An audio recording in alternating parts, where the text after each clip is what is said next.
Olá, toda semana a gente conversa aqui no Câmara Livre, como você sabe, sobre a nossa função pública de olhar o mundo ao nosso redor a partir da trajetória dos nossos convidados.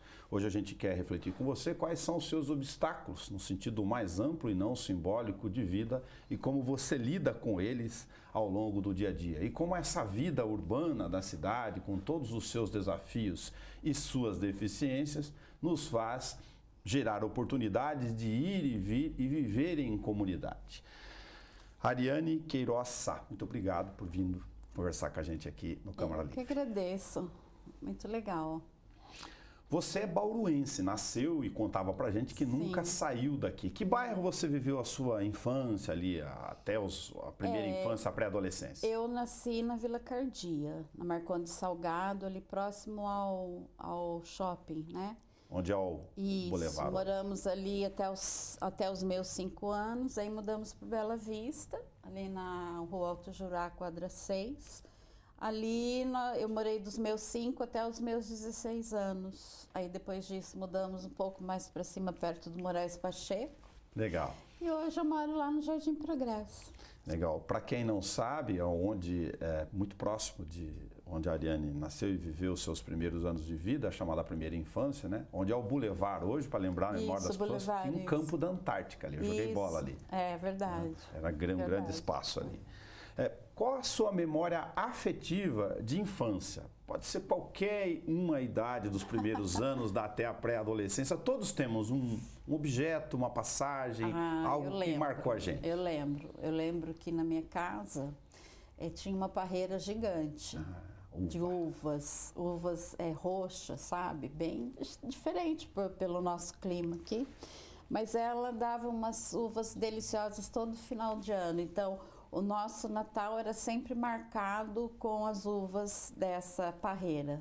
É uma coisa bem... Até hoje, quando eu compro uvas assim, daquelas bem escuras, eu lembro da minha infância. Bem sui generis, né? Porque Bauru, com o nosso clima, não é ideal para parreira de uva. Então tinha quintal. Tinha um quintalzão, um caramanchão, sabe? Com a parreira, era muito lindo, muito lindo. Boas lembranças eu tenho. Eu tinha 5 aninhos, hein? Que bom, que bom. Você passando pelos colégios, tal, para a gente fazer aquela idade onde todo mundo tem dificuldade, né?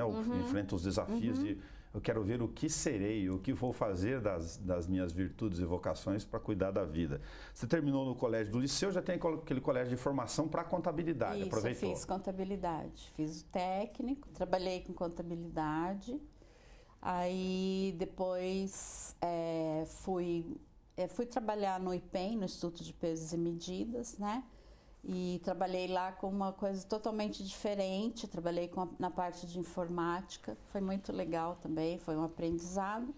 E o meu último trabalho, antes de me aposentar, foi na Beneficência Portuguesa. Entendi. Mas você exerceu contabilidade de alguma forma, então, um bom tempo? Sim, um bom tempo. Inclusive, nos últimos anos, na Beneficência Portuguesa, trabalhava na parte contábil lá do hospital. Você falou do IPEM, só para aproveitar aqui, as pessoas quase não têm no dia a dia. A gente tinha aquelas...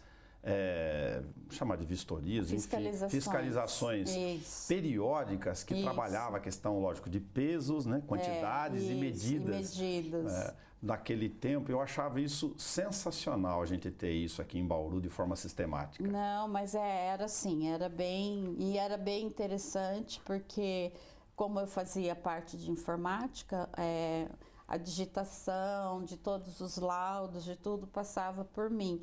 Então, de uma certa forma, eu tenho um pouco de familiaridade com essas questões. Era muito bom mesmo. Você vê como um gancho puxa o outro. Esses dias eu estava em casa, para colocar aqui, e estava com um pote de, enfim, alguma coisa lá, e estava falando, poxa, mas não é possível, isso aqui vem menos do que antes. A indústria brasileira, lógico que registra isso, eles começaram a fazer frascos ou embalagens menores, né, e o preço aí você tem que fazer continha, mantendo o mesmo preço. Acho aí isso um horror. Se a pessoa não prestar atenção, ela compra menos iludida que está barato. infelizmente. Poxa vida. E não tem nenhum alerta na embalagem, nada. Tá. Isso acontece muito com os pacotes de biscoito, né? Tá. O que você falou, beneficência portuguesa na fase final, a ideia desse período? Antes de eu aposentar, né? Entendi. Então, eu trabalhei 6 anos lá, na Benê, e como na parte contábil, com contas médicas, e foi lá. Que legal. Você depois resolveu, no período da tua vida, enfrentando os seus desafios, né? Todos temos algum novo, fala, putz, eu vou fazer serviço social. O que te levou a essa escolha nesse momento? Então, eu já fui fazer o serviço social com mais idade, eu já tinha 54 anos, né? Então, assim, por quê? Porque eu estou inserida no movimento social da pessoa com deficiência aqui em Bauru, estou no conselho da pessoa com deficiência, me envolvi, assim, entrei de cabeça mesmo desde 2012, quando eu comecei a frequentar as reuniões do conselho, para conhecer mesmo toda a logística, como funciona, enfim. E aí, como eu acabei me envolvendo muito, e nós também criamos uma associação de cadeirantes, então eu senti a necessidade de ter um conhecimento maior da questão dos direitos, então eu me remeti a fazer o serviço social. Entendi. Aí na verdade eu queria fazer o direito, mas prestei o Enem, mas a minha nota de corte foi baixa, né? Então, para o serviço social daria. Então, eu fui fazer o serviço social. A partir desse envolvimento seu pessoal, tanto de buscar mais informação, quanto se envolver com a causa, né? Como alguém que está inserida nela, você foi buscar uma série de informações naturais, desde Sim. questões de qual é a melhor cadeira, como você adequa espaços e mobilidades, questões de engenharia urbana, legislação. Porque assim, o universo, quando você não tem uma deficiência, você não consegue enxergar aquelas necessidades porque não faz parte da tua rotina. Eu acho que é uma coisa assim muito, muito particular. Então você começa a ter um olhar diferenciado para a questão da mobilidade urbana, para a questão da acessibilidade, para a questão das tecnologias assistivas, quando você é uma pessoa com deficiência ou quando você tem alguém próximo que precisa delas, né? Porque hoje, quem que precisa da acessibilidade, se você for ver? Você precisa da acessibilidade? Olhando de uma forma geral? Não, você não precisa. Então, para você, tanto faz se um local tiver rampa ou tiver escada. Você não precisa agora.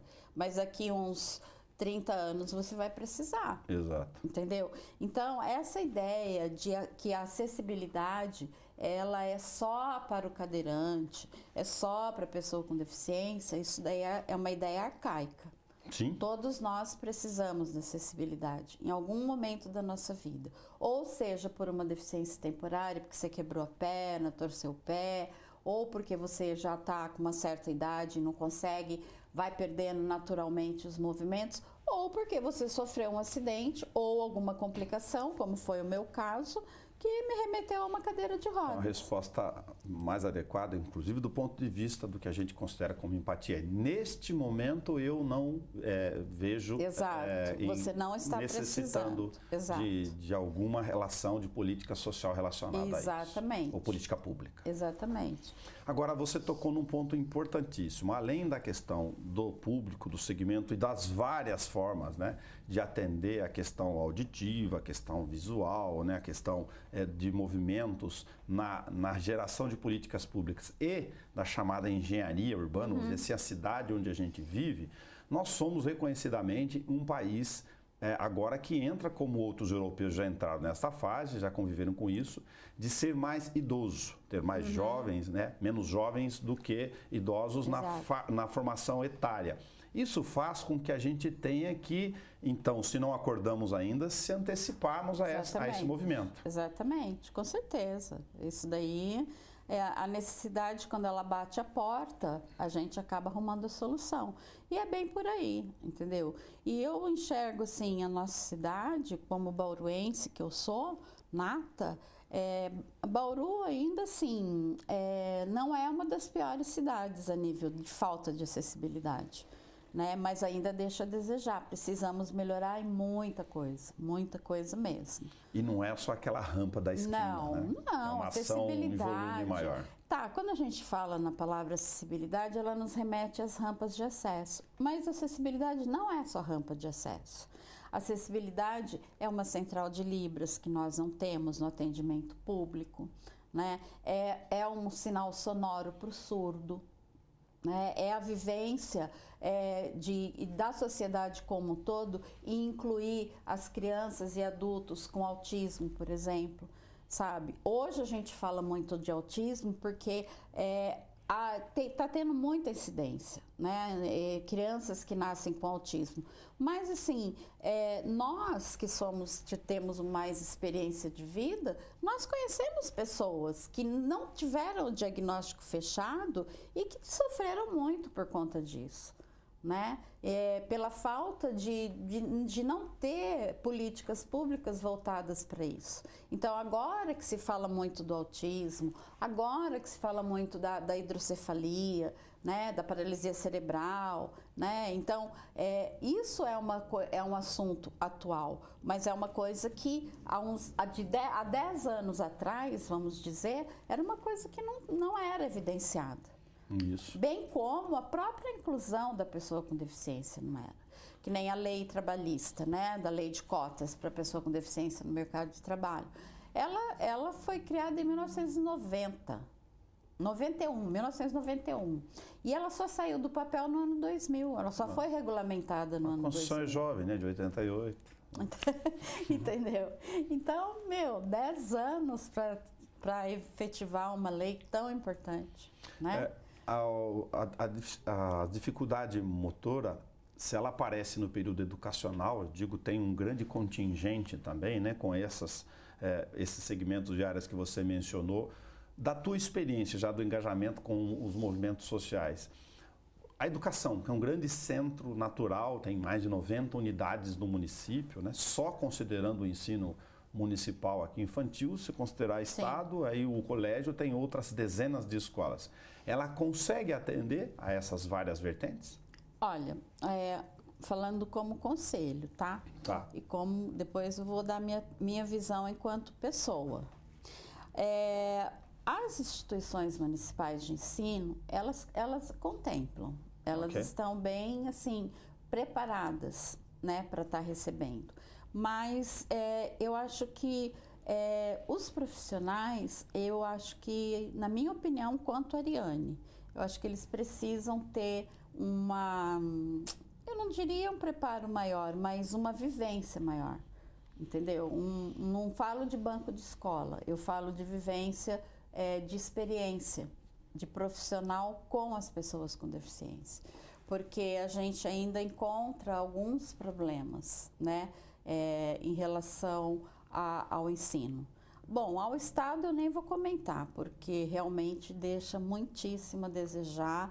E, infelizmente, o Estado também que regulamenta as escolas particulares de ensino. A gente tem, enquanto conselho, a gente recebe muita denúncia de escolas particulares que acabam boicotando crianças e não são escolas baratas, são escolas caras. E é um contrassenso, né, se essa fiscalização e regulação pelo Estado. Então, porque é o município que vive essa situação real aqui, né? Então, mas assim, o município, ele é responsável pela educação infantil. Sim, sim. E o Estado pelo ensino fundamental e médio, né? Sim. Então, assim, como, né? Como que a gente acaba ficando nas mãos de um Estado, mas vivendo no município? De quem que a gente deve cobrar, né? A gente realmente deve cobrar o Estado, quando assim, é da alçada do Estado. Então, é muito complicado, porque o Estado, ele não tem preparo. Tem um decreto do estadual, eu não lembro o número agora, mas ele vai até 2030 para efetivamente obrigar as escolas estaduais a terem plena acessibilidade. Entendeu? Então, isso é muito grave. Então, assim, eles fazem se eles querem. Se você for nas escolas estaduais, não são todas que são adequadas. O detalhe do que você mencionou, e é decreto. Decreto. Não é lei. Exatamente. Decreto se muda a qualquer instante. Se muda a qualquer instante, exatamente.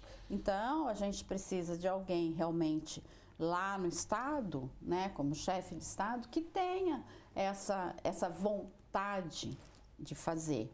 Né? Essas questões poderiam ser inseridas no que a gente chama do plano de mobilidade urbana, aqui, local? Não é algo que pode ser abraçado pelo município de forma direta? Porque se a gente for olhar para o município, o que cabe ao município, ele cumpre. Tá. Entendeu? Tanto é que as escolas municipais, assim, agora eu não sei como tá, mas o ano retrasado, em 2019, antes da pandemia, elas estavam sobrecarregadas, porque o que acontecia? A mãe da criança entrava com uma ação contra o Estado para inserir o filho dela, e aí o que acontecia? Não tinha vaga, não tinha condições, aí a justiça acabava fazendo com que o município abraçasse, entendeu? Então isso daí foi inchando, aí isso daí faz com que a efetividade do ensino se torne ruim, porque como que você vai dar conta de tantas crianças, né? Além dos profissionais que competem. Você está comentando em dois aspectos interessantes, né? Lógico que para quem não convive com isso, como você disse, talvez não só a empatia, mas a visualização da realidade esteja Exatamente. mais distante pelos fatores que você comentou, né? E me parece que não, sem nenhum juízo de valor aqui, mas se for mais jovem ou mais num outro universo, mais difícil é perceber todas essas nuances, inclusive daquele que está próximo. Mas a gente tem, então, as questões que são chamadas físicas, né, de engenharia, de obstáculos físicos, de repartições públicas, o ambiente das cidades, as ruas, né, os locais públicos, os acessos todos, que a gente chama de acessibilidade, e as questões de obstáculos de natureza de política pública, de treinamento, capacitação e de ações. Exatamente. Em duas frentes de obstáculos.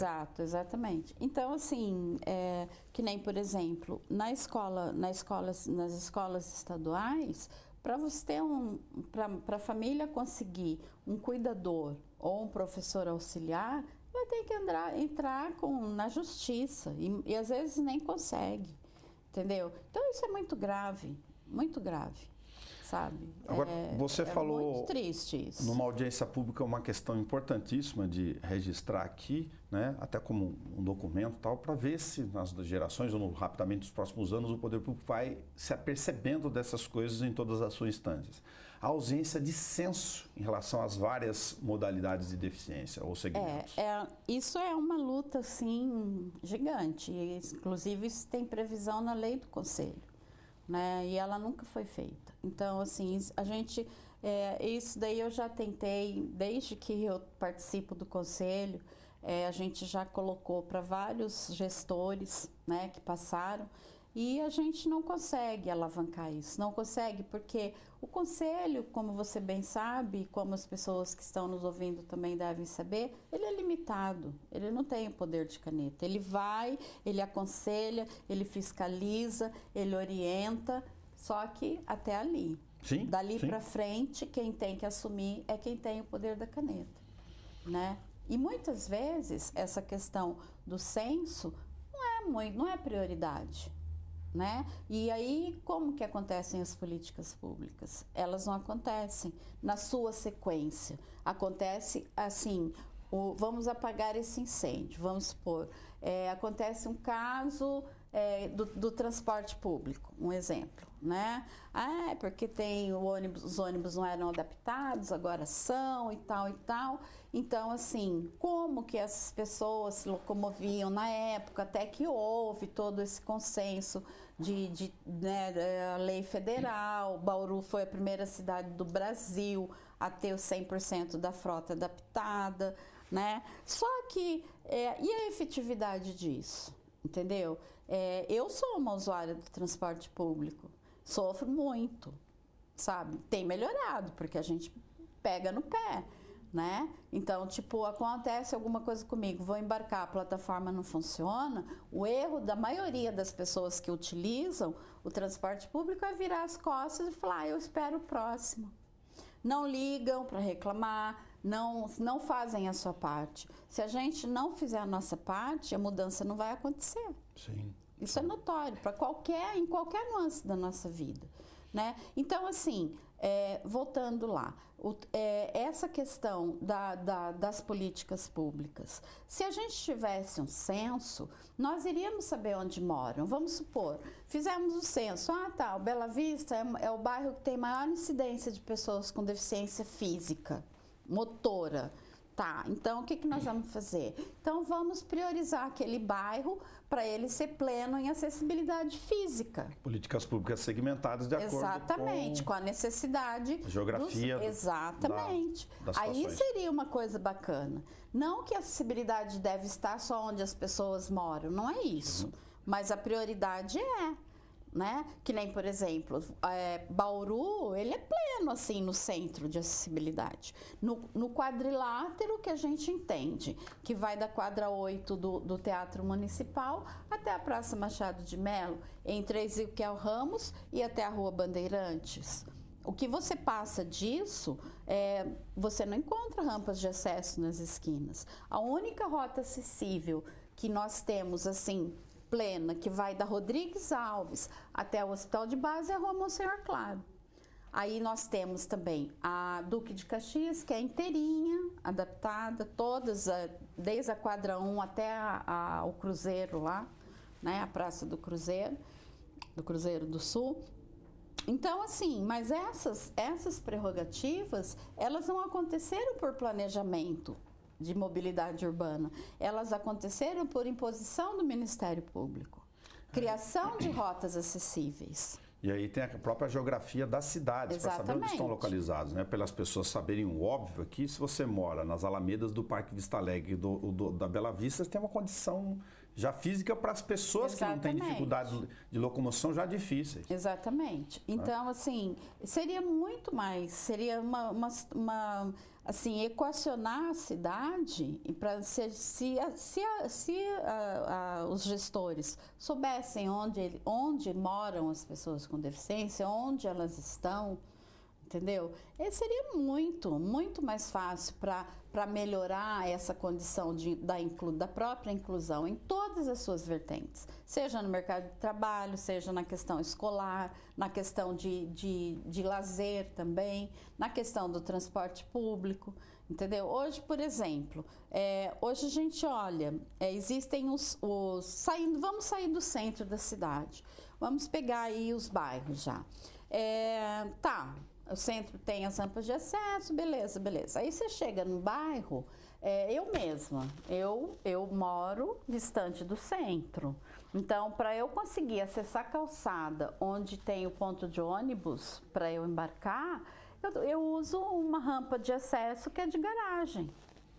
Entendeu? Então, você foge do centro, então como que as pessoas sobem na calçada? O motorista não vai parar no meio da rua para o cadeirante embarcar.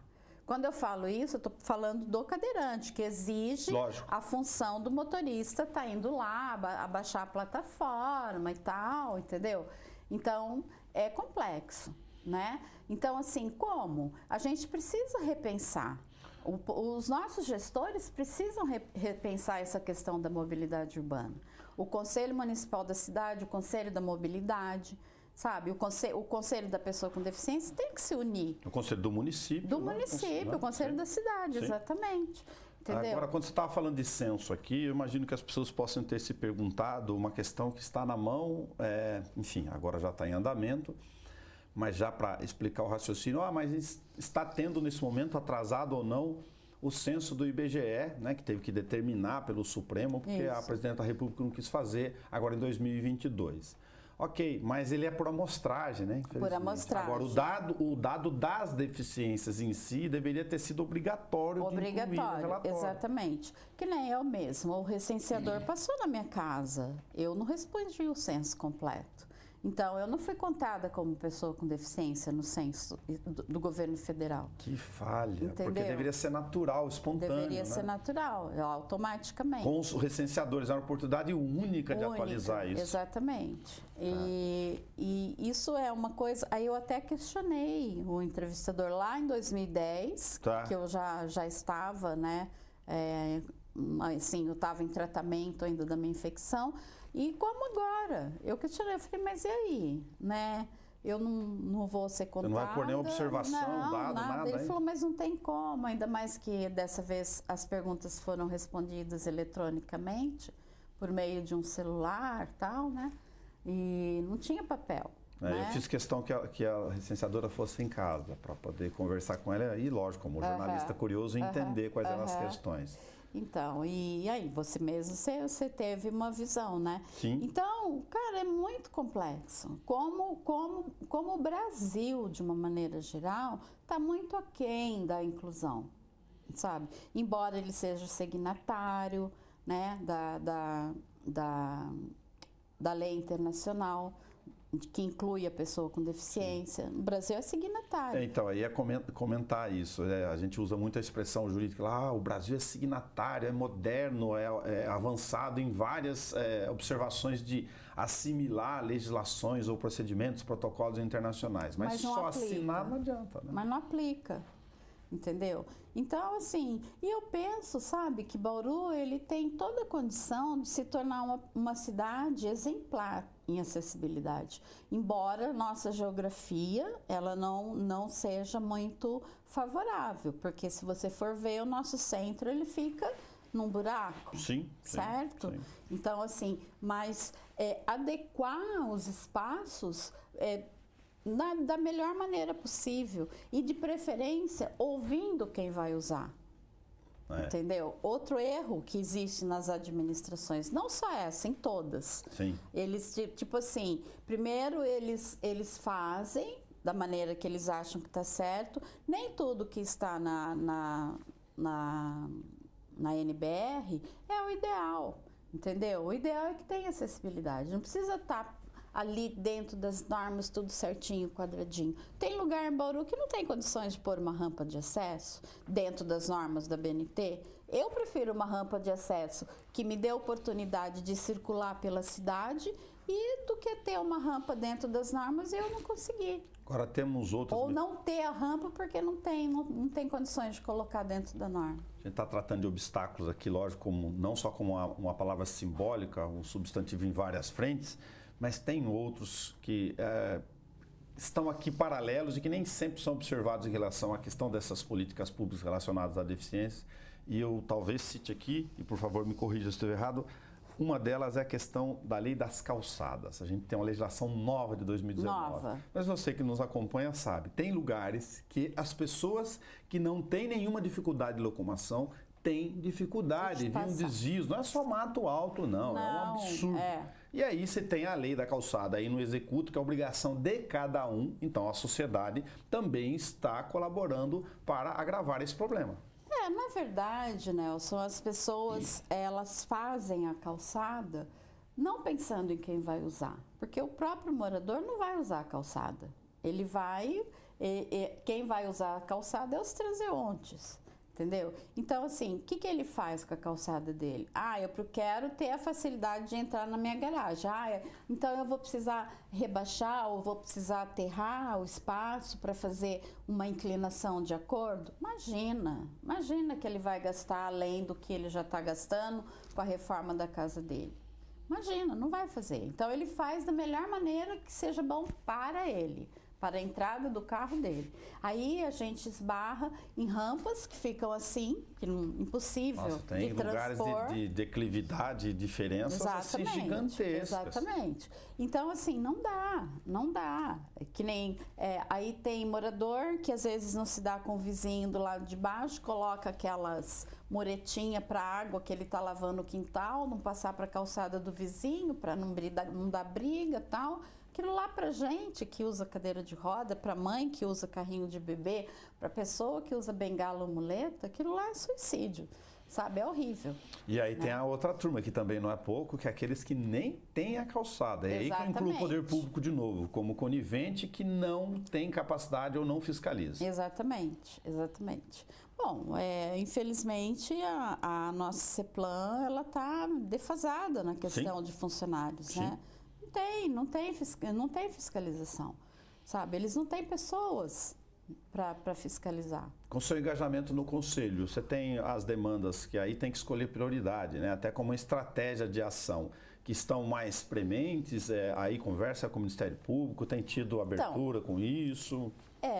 Toda demanda que chega para o conselho ele tenta, assim, o conselho ele é igualitário, tem 50% poder público, 50% sociedade paridade civil. Lá. E a paridade, exato. Aí tem representantes de todas as secretarias dentro do conselho. Todas. Do Comod tem. Então, assim, quando acontece alguma coisa relacionada ao transporte, a gente entra em contato com a Indub, amigavelmente, manda ofício, né, requer a melhoria que chegou até nós, apresenta, fala que houve uma denúncia, nananã. Se a secretaria não nos ouve, não nos retorna, aí sim a gente vai bater na porta do Ministério Público sem peso na consciência. Oficiamos, 45 dias depois, nenhuma resposta, nem que sim, nem que não. A gente tem que procurar instâncias superiores. Nós precisamos resolver o problema das pessoas. E o conselho serve para isso. É uma das portas, né? É uma das portas. Então, não é agradável. O legal é você, sabe, ir, procurar, conversar, se acertar, resolver o problema.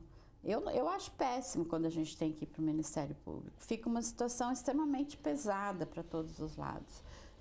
Eu sei que eu tenho um monte de personas não gratas em relação à minha pessoa. Tem muita gente. Exatamente. Então, assim, tem gente que quando eu chego já me olha meio de lado, sabe? Mas olha... Mas fazer o quê? Alguém tem que cobrar. Aí como meio justo, né? Isso vale em certa dose para o jornalismo, para quem exerce também. As pessoas reagem de um jeito que eu vou chamar muito esquizofrênico demais. Né? Esquizofrênico é ótimo. Porque falo, não sei o que passa na cabeça. Fala, poxa, mas ela está lá tentando desenvolver política pública em relação pensando no coletivo. Aí o cara fica de bico virado. Não, tem uns que me olham torto, sim. Mas eu amei, não tô nem aí, sabe? Eu tô fazendo a minha parte. A minha consciência tá tranquila. Eu ponho minha cabecinha no travesseiro e durmo a noite inteira, sabendo que eu provoquei, eu fui lá, eu tentei resolver. Agora, aí o conselho vai até aí. Sim. Aí depois, não depende da gente, você entende? Então é meio frustrante isso. Sim. Sabe? Às vezes eu fico frustrada. Já teve vezes de eu falar, eu não quero mais saber, vou sair desse conselho, não adianta. Só que eu não consigo, porque é a minha causa pessoal. Eu vivo isso 24 horas. Então eu não tenho como falar que eu não quero saber. Eu posso garantir que no jornalismo é muito parecido o sentimento. É hora que você fala, poxa, mas você está levantando aqui execução orçamentária, participando de todas as audiências, levantando, aí vem meia dúzia, você fala, não importa, está aqui, está posto. Exatamente. Você entendeu? Então, assim, é muito complicado, é frustrante mesmo. Vou pegar um outro tema importantíssimo. Nesse momento que a gente está gravando aqui, só para demarcar a história lá como documento histórico, final do ano de 2022, né, com toda a efervescência política da cidade, do país, do estado, né, que a gente está acompanhando, tem um tema que, por várias razões desde a pandemia, acabou sendo mais latente aqui. E latente em uma parte com dificuldades para as pessoas. Eu me refiro à questão de vacinação. E nós estamos gravando aqui com o poder público em Bauru e em centenas, infelizmente, de cidades, com dificuldade de completar o percentual preconizado para pólio, entre outras vacinas. Aí a gente tem uma reintrodução disso perigosa. Isso é muito triste. E é muito triste porque as pessoas, principalmente os pais mais jovens, eles não vivenciaram, não tiveram contato com ninguém com sequela de pólio. Eles não sabem a dimensão do estrago que é essa doença. Outro dia faz um bom tempo já, eu estava no ônibus, né? E atrás do espaço do cadeirante, do guarda-corpo, tem um banco. E tinha duas jovenzinhas conversando, duas jovens mães, uma com o filho no colo e conversando com a outra. E estava próximo da campanha da vacinação da dose de reforço, normalmente era em agosto. Aí uma virou para a outra e falou assim: você vai levar o fulaninho para tomar vacina, tal? Ah, não vou. Sábado nós vamos para a chácara. Vacina eu dou nele outro dia. Cara, eu não aguentei. Eu me senti na obrigação de falar. Tá certo. Olha, eu virei para trás e falei: meninas, vocês desculpem, eu tenho uma deficiência, eu não ando, mas eu escuto muito bem e eu ouvi o diálogo de vocês. Então, eu me sinto na obrigação de alertar vocês. Olha, sabe por que eu tô na cadeira de roda hoje? Porque eu não tomei a gotinha. Entendeu? Então, se eu tivesse tomado, minha vida hoje seria outra. Não sei se para melhor ou para pior, mas seria diferente. Eu não teria passado por um monte de coisas que eu passei. Um monte de dificuldades, um monte de desabores, né? Então... Qual foi a reação delas? Elas ficaram olhando assim para mim, muito jovem as meninas. Deviam ter uns 17 anos, 18 no máximo.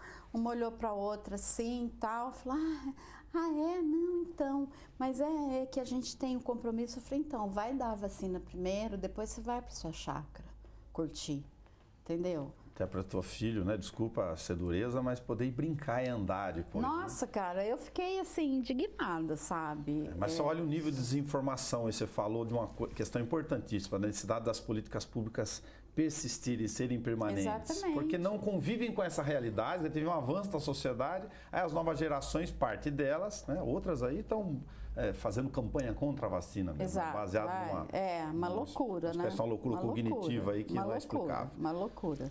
Mas essas gerações desinformadas acham que está tudo certo, porque não convive. Não tem mais. Quem tem sequela de pólio? Quem tem mais de 50. Entendeu? E além da paralisia, da sequela da pólio, sabe? Tem uma pior ainda, que é que é a síndrome pós-pólio. Que essa sim eu peço a Deus todos os dias que me livre dela. Porque o vírus, ele se concentra no sistema nervoso central. Depois de uns 30 anos, as pesquisas em relação a ele ainda são muito novas, porque eles descobriram isso fazem 17 anos. Pouco tempo. Né? A síndrome pós-pólio. E esse vírus, ele se torna ativo, mas não ativo no mesmo membro que a pessoa teve a sequela. Ele vai matando os neurônios. Oxi. Vai matando os neurônios de toda a inervação, todo o sistema nervoso. Entendeu? Então, consequentemente, ele vai paralisando as musculaturas. Entendeu? Então, eu tenho amigos, tenho uma amiga muito querida, a Daniela Caburro, ela teve pólio também. Só que a dela foi muito mais severa, ela teve nas pernas e nos braços, ela é pintora, inclusive, de boca, ela é maravilhosa, faz cada quadro maravilhoso. E ela é uma pessoa que está com a síndrome, Poxa. Entendeu? E assim, ela está com muito comprometimento no pouco movimento que tem em um dos braços. Entendi. Liane, o que você faz quando você não está envolvido com a causa, não está na sua luta do dia a dia, as suas questões, você gosta de leitura? Eu gosto de ler, gosto de cinema, né? Gosto de viajar, viajo bastante. Então, assim, gosto de sair na noite, gosto bastante. Gosto de música. Vou lá, hein, dia 8. E assim, sou bem eclética, não tem uma coisa específica, assim, que eu faça para me divertir. Legal. Seus pais são aqui? Meus Entre pais nós somos muitos descendentes aqui, migrantes ou não? Isso, meus pais eram nordestinos, Tá. né? Minha mãe era da Bahia e meu pai do estado do Piauí. Eles se conheceram na Bahia, se casaram e vieram embora para o sul, aqui para o sudeste. Moraram um tempo em Porto Epitácio, depois aportaram aqui em Bauru. Opa! E aí eu já nasci aqui, eu e os meus irmãos, né? Nós éramos em 4, agora somos em 3. A minha irmã mais velha faleceu em 2013. E eu tenho um irmão que mora aqui, a outra minha irmã está morando em João Pessoa, para onde eu estou indo agora em dezembro, se Deus quiser. Paraíba. Ela está querendo me arrastar para lá, que eu mude para lá, mas ainda Você não é o conhece momento. bem João Pessoa, né? Não, eu vou conhecer agora. Vou conhecer agora para avaliar, para avaliar se vale a pena.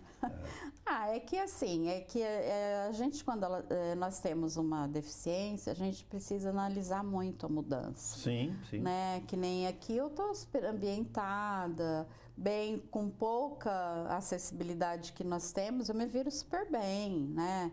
E agora, até mesmo a questão da área da saúde, a região sul e sudeste, onde tem os melhores atendimentos, né?